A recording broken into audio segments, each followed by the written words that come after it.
Welcome back, and thank you for joining A Shark's Perspective. Consumer viewing habits of TV continue to evolve, and they keep moving away from traditional TV towards more advanced TV that is streamed on mobile devices, tablets, gaming consoles, and smart TVs. OTT, or over the top, gives marketers and advertisers a growing way to reach audiences with more targeted ads, as well as a way to reach some demographics who never watch traditional linear TV. Mark Kaminski is the co-founder of Over the Top Marketing, and on this episode we'll discuss OTT, connected TV, addressable targeting, relevant and contextual advertising, cord cutters, cord shavers, and never quarters, the tug of war between digital video and TV teams, Roku, Pluto, CBS, Peacock, and a lot more. So let's tune in to a co-founder who's over the top with a TV shark who's definitely over the top on this episode of A Shark's Perspective. Mark, thank you so much for joining us today on A Shark's Perspective. If you would, tell us a little bit about your background and your career today. Thanks for having me, Kenneth. Yeah. It's a pleasure to be here. So my background is pretty simple. Been in digital marketing for quite some time. Also got involved in some performance marketing on a national vision scale. And then more recently, about 2 years ago, year and a half ago, really saw the opportunity of OTT. Actually became a streaming person myself. I cut the cord at my house, and then I noticed, different commercials were showing to me. And I having the digital background, I thought this was something that I should look into. And about a year and a half ago, started Over the Top Marketing to really do some media buying in the OTT connected TV space. So how do you describe the audience that fits the OTT market today? If let's just sort of level set what the OTT market is in particular. The OTT market obviously is growing rapidly, just looking at the numbers, but a lot of it is there. Some people cut the cord due to finance. Their cable bills are going up and up, and they decide that they're going to cut the cord. I think a big segment of the people who are cutting cords or streaming television is the cord nevers, right? The young generation that is coming up, and they're getting their first apartments or buying houses. They're not even thinking about getting a cable subscription. They're going right to a Hulu or Pluto or just individual apps. So it's a mentality. You would think that not even that generation, but if you're streaming TV, you're a little bit more tech savvy than the average person, that just for the purpose of having either a connected device into the TV or utilizing a smart TV for your everyday viewing. We've got the cord cutters, the shavers, and I call them the never quarters. But, what is it that, not necessarily the same thing as the never Trumpers, but it kind of fits. But, when you think about, where this fits, what is the specific problem that OTT really helps solve for a brand or for a marketer who's considering OTT? I think the biggest thing is the targetability of the advertiser being able to get their commercial in front of the right people at the right time. And when I say right people, meaning, a certain age group who do these certain things, have this kind of household income, as opposed to traditional linear television, which is great. You're kind of broadcast, it's like the shotgun approach, right? You're hitting a certain geographical area with your commercial, whether they're 2 years old or 92 years old and everyone in between. Where OTT is, you're saying, okay, I want to hit that same geographical area, but I only want females aged 21 to 45 who have a household income of over $75,000 and like cats. You can do that with OTT. Yeah, so I come from that addressable background as well. Like I said before, when we were talking before the show started about my background in addressable TV. So love the targeting capabilities, but why not consider then, for example, something like addressable TV, which again, while there are limitations with each kind of advertising, whatever it is, what does it address necessarily that something like addressable doesn't? Addressable TV is great. Those numbers are starting to come down as more and more people are getting able. We always say to all of our clients is we never want to be their only avenue of advertising. Obviously, we want the biggest budget possible, but at the same time, there's no reason why you should not be doing a little bit of traditional television, some addressable television, OTT, Amen. digital, social media. And then test to see what works. All of your money in one bag. Yeah, right. Exactly. And then you could adjust your budgets, just like you said, saying, hey, this one's performing a little bit better than that one, and move your budgets where you need it. Well, how has OTT changed at least the functions, or at least created opportunities for you as an agency now that as you're able to offer this to this clients who are trying to solve those specific problems? It's a very easy conversation because it does make sense. What's hard from a sales standpoint is it is considered new or newer, even though OTT's been around for a while. But the concept of a company saying, I've been running, a small example would be like a local car dealership. They're all running on cable television because they have to. Their competitors are there. They spend a ton of money on it. And then OTT comes up and say, hey, car dealership, you should be shifting some of your budgets over here because the eyeballs are coming over here. It's scary to them. It's a different pricing model. It's based on CPM. There's a lot of different acronyms. The bottom line, though, is the conversation's easy, saying it's video marketing just like television, but we can narrow that target down and you'll be able to see, or you're going to be able to pick and choose who's seeing your videos and who's not. When we spoke and I was talking about addressable TV, I was on a panel not that long ago where I was considered one of the pioneers in addressable television. So when you say older, or newer rather, it's kind of sad to think this wasn't that long ago, even with addressable. Right. The capabilities are emerging so quickly that just a couple of years ago, you could feel like some sort of, old black and white Western pioneer. I mean, it's not exactly Right. Oklahoma. It just seems like we're forging ahead so quickly in capabilities of being able to show them type of ads. So when you're addressing OTT in particular, are you addressing it differently from a perspective now with people who are considering it as opposed to other types of channels, not necessarily TV versus TV, but what they see in Google or Facebook, because they're all different, walled gardens. Everybody's competing for those dollars. Where are you starting to look at how you show that somebody is going to get results from a sale as opposed to necessarily brand awareness campaign that so much of TV's been relegated into incorrectly for so many years? That doesn't mean that everything needs to be a direct response, but it does give you a few more capabilities to see what's worked quickly, especially with OTT. It does. And that's a great question. And it's kind of it's the $1 million question too. Yeah. To What's the ROI that everybody's worried about right now? Exactly. But to your point, with OTT, you do get, at least with us, you do get your data real time. You're able to see, how many impressions am I getting today? Where are those impressions actually running? And then a big KPI that we run our business on is complete view rates. So we want to make sure that the people watching the commercial are watching it from the beginning of it to the end of it, all the way through. Obviously, we can't control what that user is going to do when they're watching it. But if we start seeing certain, we call them publishers, but a certain app that the commercial is running on, and the complete view rate is at like 15%, 20%, 30%, we just start eliminating them from the list. Let's not run the commercial there. Let's run it over here where the people are watching it 100% all the way through. So that's an example of a KPI that you're going to get with OTT in real time, and be able to optimize towards. So you just said something with commercials, but when you especially think of the never quarters, they typically don't want to see ads. These type of ads, unlike a lot of them, you're really sort of forcing someone to watch the ad on a full episode type player. There's not a lot of, but a lot of the never quarters are jumping towards things like Netflix, for example, or subscription type services, premium subscription services where they're not having to pay for ads. Do you see that as any sort of limitation as we evolve more with a lot of the streamed content that we're getting? To a degree, yes. I'm not overly concerned that this, I'm a Hulu Live subscriber. So I pay whatever, 50, 60 bucks a month. I still am forced. It acts just like cable. I'm forced to watch commercials, and I get it.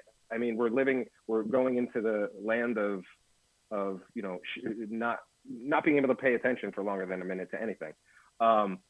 But I do see the revenue dollars for these publishers, for the streaming services, are so big on advertising dollars that I don't see a model that, at least the short term, I'm sure someone's going to come up with it, that they're going to turn around these revenue dollars to not have commercials all the time. Yeah, I just keep wondering though how many people you said, and I know it was just the name of it, the Hulu Live, but I can't remember the last time I watched something live other than the news. So I've been fast forwarding through ads, which is kind of wrong considering I work in the ad market and have worked in the industry for a lot of years. but it is still that push that a lot of those, again, I'll call them never quarters, don't want to see those Mhm. ads. So what do you think the limitations are with OTT advertising that you'd like to see break through and evolve over the next few years? What the future of the state of the market? It's a good question. I think having even more transparency, meaning, Yes. so when you're running OTT, we have the data to know that it ran on Pluto. Not all the time are these publishers directly reporting back to us saying it ran on the Discovery Network at 3 p.m. during the show, potentially even getting more data on the user side. Obviously not breaking any rules or anything, but be able to get more information. Because I think what is coming next is that much easier way to connect. I look at my television, I see a commercial. As soon as I see that commercial, the advertiser is going to be able to remarket to your cell phone. And then, then when you're driving down the street and you're close to that Walmart that was just on TV, you're going to be notified that, Walmart's 2 miles down the road. So the complete circle, I think, OTT is definitely a part of that. But I think that complete circle is going to be coming soon.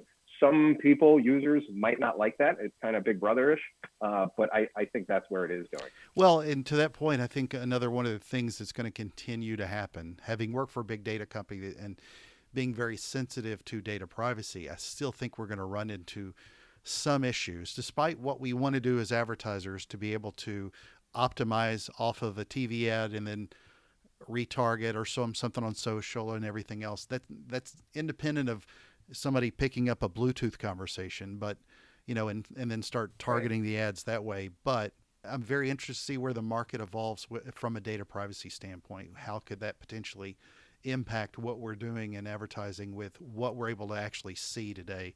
It could be an issue.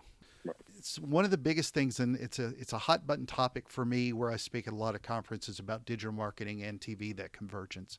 But for the last few years, we've really run into a problem with a lot of agencies and a lot of brands trying to understand their role in navigating this space as well, is who owns TV and who owns digital. I still talk about this all the time, that I watch video on a 65-inch laptop that just so happens to be made by Samsung as opposed to, Dell or something like that, or Mac. And so Right. that's a problem for a lot of brands and a lot of agencies trying to figure out who owns the TV space, the linear space versus the connected space that OTT lives in. So what's your thoughts on how to help a brand or an agency sort of navigate that? Because at the end of the day, the person watching the ad doesn't care about the sausage making process. And that's not going to necessarily help you figure out whether or not you're going to do well on a campaign or, make sales for a brand. So how do you look at the tug of war between the different silos that exist today with buying that advertising? That's a solid question. It's also a difficult one. As far as OTT goes, because it's streaming over the internet, it is a little bit more less regulated, so to speak.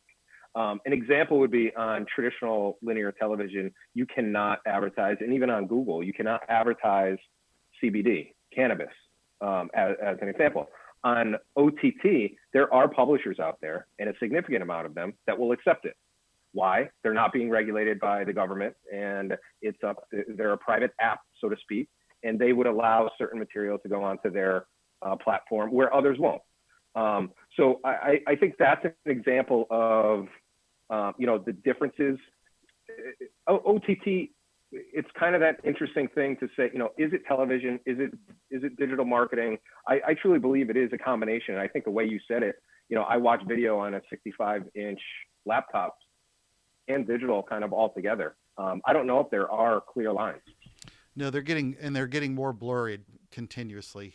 But how do you look at the size of the household graph? How are you leveraging partners to build out these larger scale audiences if somebody really wants to scale this out? Because reach, although I always used to think was a really nasty word because they talk about targeting so much, there are some limitations. How do you look at helping address the size and the kind of tools that you use, whether it be a data set or something, to be able to build and scale your audience? Yeah, that is that's kind of the the big part of OTT, right, is being able to get that target together. Yeah. We do partner with a lot of third-party data partners. Mm-hmm. And some of them specialize in particular industries. An example, political's starting, to come up really big. And we have a few third-party data vendors that just specialize in politics. So we can target, do you lean left? Do you lean right? What are your thoughts on certain topics from a political standpoint? That's huge. We're not going to pretend that we are the data slicers and the data, capture. We're getting that data from top level data suppliers. So one of the questions that comes up all the time, because I've been pitched it when I was on the brand side of how I get pitched it as a solopreneur. I've been pitched it as an agency, and I always love having this conversation. How do you differentiate yourself now as an agency against all of the different agencies who say they know digital? Because and I know that people that understand video and TV on top of that, it's a much different than just a typical agency that just does pay-per-click or pay-per-call or something like that, or all the others, which is just as different as somebody that knows digital marketing and creative marketing as well. Now, a lot of the times the creative and the social stays aside from this, but this is still kind of a clouded area. And again, if you're trying to optimize a campaign, you want to make certain that you find the best partners you can. Right. We differentiate ourselves, especially when we're going through the sales cycle, right? And we're discussing with a potential new client. Our first conversation is we always tell our client, just like we tell our clients that we don't want to be the only advertising angle that they do. They should be running some digital and some other things. We're also fully transparent and say, hey, we understand that this is a new space for you potentially. Go speak to as many other OTT agencies as you like. Because it comes down to a few different things. One is the transparency and being able to supply that advertiser with real-time data so they know exactly what they're getting. And two, the price alone will tell you if they're direct. Because what's happening a lot, which happens in the digital space, and I know it happens in TV, is that there's agencies out there that are literally just middlemen. They broker it out. So they bring in a client and then they come, because we work with agencies. We work as a white label backend for some agencies who are going out to the market and saying, we're an OTT advertising agency. In reality, are they? If they're giving all the data that we're giving to them, it's just an additional layer there. So it is hard. And what we tell our clients, like I said, is just talk to as many people as you can, understand the industry, and pricing transparency, and just doing what's right for the client is and that goes across any, not even just marketing, that's across any industry, out there. So if you think of a typical campaign, whether it's over a week, a month, a year, or whatever that timeline is, when you think of, I'm going to put some ads on Google, I'm going to put some ads on Facebook, I may advertise on Amazon if my product or service fits that as well. Traditionally doing some TV, whether it's through linear or some other, maybe it's VOD or SVOD, but where do you think OTT fits in exactly today and going forward? Because one of the things I'm thinking through a lot right now is that TV in its traditional sense has changed because of the pandemic. The sticky question that all of us are trying to figure out is how much of that is going to continue to change, because it used to just be cord cutters. Right. Now that shavers group, the one that hasn't fully cut and they're middle-aged of some sort, they're grown-ups into a little bit, that's really the audience that I think is going, to make or break. It's something like in politics, it's the independents that are going to make or break the election. Right. We've got to figure out, are they going to go back to maybe not even traditional TV, but some sort of, are they just going to alternative, right? Yeah, are they going to continue with that alternative? But another problem, they cut the shavers were looking to save money, but they're quickly finding out that so much of that advertising now costs them more than they were paying for satellite or cable. So Right. It's a very easy path to go down and find out you're starting to spend too much. And then again, that becomes a brand problem to try to figure out where to allocate a finite amount of money that you've got in your budget that you can't let succeed or can't let fail anywhere. So where do you think that plays? Where do you think OTT plays its best role successfully in a campaign today? I selfishly, I would say, OTT is the best and you should be spending your budget there. But in reality, what we talked about earlier was being able to intelligently spread that budget across multiple platforms. Your digital play, like you said, social, OTT. Usually what we suggest is taking a percentage. We don't want anyone, especially if they've never run OTT, to just jump in with both feet and here's our television budget and now we're going to move it to OTT. Give us a small percentage, or give OTT a small percentage of your current television budget, and then over time that could start increasing, because like a couple of topics that we had, OTT is that bridge between digital and television. At the end of the day, though, it's still video marketing. So it should be looked at it from that side, from a budget standpoint. Well, my suggestion is, peeling away some of that traditional TV budget, testing with OTT, testing small, and then growing that out with success. Well, and the good side is that, at least as of right now, if it doesn't fit for you, you can always go back, but you should at least test it and expand that. Absolutely. So we talked a little bit about ads, but one of the things I'd like you to think about is, how does OTT, in your mind, give the user a better experience? It's something we think about all the time now in marketing, but I'm interested to hear what your viewpoint is. Yeah, so it's more of a concept, right? I'm a user, I'm watching the show or the news or a live Yankee game. The commercials that I will be seeing should be more relative to me. Yes. That's the concept of OTT. So that would be the advantage for the user, that I'm no longer going to see at, my age, Depends commercials, that I don't need them yet, thank God. But I might see more, I'm a parent of two boys. I might see more of that kind of stuff. So that would be the quickest response as far as what's best for the user. Yeah, and what's interesting too is the trade-off is the amount of data that the user gives to somebody that allows them to target them. However, That's Mark Zuckerberg. Yeah, exactly. But it's a lot more irritating sometimes just to watch an ad that makes zero sense to you whatsoever, which is why they show me Shark Week commercials every 2 seconds. I am their addressable market. So I ask this a lot of my guests just to sort of get to know everybody better, for the audience to get to know them better. So I'm going to ask a little bit different question. Instead of asking you what your favorite movie is, since the topic du jour is TV, what is your favorite TV show of all time? Ooh, that's a tough question. One of the most enjoyable shows, and I did not know that this question was coming, so it caught me off guard. But Entourage was really good. Yeah, Entourage is a good show. Entourage, I'm just looking back. That was one, and that was when, what was it called? Netflix they would send the DVDs to your house. That's how I watched Entourage. Yeah. Wow. That seems like an ancient time.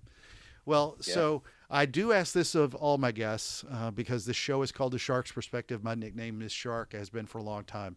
What is your favorite kind of shark and why? You're in Connecticut. You're not too far from the water. Get some larger sharks around the northeast of the country. So what's your favorite kind of shark and why? I would say hammerhead, only because they look cool. I've never seen an animal look that kind of freakish. But you're right. Being here in Connecticut, we do live on the water. We're shoreside, and we're right near Cape Cod, and that's where the great whites are. It's kind of like, it seems like the capital of the world for them. Yeah. All right. Well, Mark, it's a special time of the show. Are you ready for the 5 most interesting and important questions that you're going to be asked today? Yes, sir. All right. Number 1, CBS All Access or the Peacock?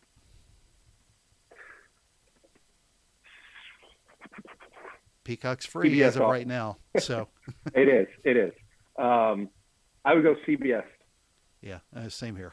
Number 2, if you had to go away from connected TV, cable or satellite? I'm going to go to cable only because I've had satellite before I cut the cord, and I'm no longer, it's frustrating when it just rains and I can't watch TV. Yeah, good point. All right, number 2, Roku or Pluto? Pluto. Pluto's a very cool app. Nice. Publisher. Number 4, Amazon Prime or Netflix? Well, that's a real tough one. You said Amazon Prime, and my Alexa just went off. Yeah. I'm not kidding you. She's talking right now. I would say Netflix only because my wife and I are active in like a couple different shows there. So Netflix. Yeah, well, they've come out with by far the most content over 2020. I mean, during the pandemic, they killed it with the amount of content and just the They buzz did. around it. It's been I used to think so much more that Amazon Prime was going to win. Yeah, they still may win the long-term game, but Netflix has really killed all the networks. They're pretty They have. affordable, and they've just been killing it. So number five, Right. and the most important question that you're going to be asked today is biscuits or cornbread. Cornbread. Good man. All right, so Mark, where can people find out more about you, keep up with what you guys are doing at Over the Top, and more? Absolutely. Well, first of all, thank you for having me, Kenneth. It was Absolutely. great. You can find us online. We're at overthetop.marketing. Overthetop.marketing. You can email me, Mark at overthetop.marketing, and I always get back to everyone, and we would love to hear from you. Awesome. Mark, thank you again so much for being with us today on A Shark's Perspective. All right, Shark. Appreciate it.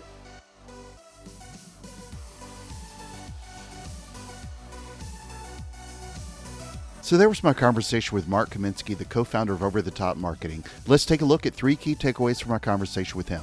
First, when you look at the market for OTT, let's first address the audiences served. In today's cost-conscious world, you have the traditional TV watchers on satellite or cable, and some even with rabbit ears. Yes, there are still more than you think left if you ever bought local TV, but OTT really starts speaking to the cord cutters. They don't want to pay for the old big bundled cable bill, if you remember. You've got the cord shavers, people who are just wanting to trim their bills and keep what's necessary only channels, the crowd that went from 500 channels down to a much smaller lineup that's more affordable. And then, as I like to call them in the political sense, the never quarters who grew up on mobile devices and gaming consoles. So it used to skew younger and younger only, but consumption habits plus a massive need for many to at least believe they're saving money gives you a much more expanded level of targeting and capability with OTT to reach that audience, which is growing. Second, I don't like it when the bright shiny objects and new channels become too singular a focus for marketers and advertisers. And connected TV is not the new TikTok. But OTT in some ways reminds me of testing Bing to Google or Instagram to Facebook. It's similar and different, and often your customers can be on both. What I really love with OTT, though, you should have several toes at least in the water in order to test to see what works. You don't jump all in with your advertising thinking your entire audience is there, but you should be in at least for taking the best parts of digital, which allows you to test more rapidly and then see what works for what you need. So much TV has traditionally been directed by the brand conversation, and so much digital was often directed by the direct response only conversation. This at least allows you to more quickly test what actually works and then look at the data behind it. But again, understand that TV in any form is still just a larger part of a much bigger marketing and advertising puzzle to your customer. Test, test, and test, and be able to intelligently move your budget around and actually take a look at what is performing, not just at what you think is performing or what some agency tells you is the superior creative. Third, the only thing I don't like about stream content is that you cannot fast forward through most of the ads with a full episode player, but at least the ads can be more relevant and contextual to your audience, and that does help a little bit with the experience of your brand. But regardless, where are we going with Future State? Hopefully more transparency, better places to run ads, more respect for privacy, and I hope shorter walled gardens so we can optimize for the customer and not just for the publishers who help prop up those silos. And speaking of silos, unfortunately, digital video and TV teams are still often siloed. The problem is that it's not harming your viewer or potential customer when siloing these advertising efforts amongst agencies. But the tug of war still exists with many brands and agencies that I've spoken with as of late who still tug, if you will, for that TV and video together. It can be optimized a lot better when the tug of war ends. Got a question? Send me an email to kenneth@asharksperspective.com. Thank you again for the privilege of your time, and I hope that you'll be part of my entourage. So join us on the next episode of A Shark's Perspective.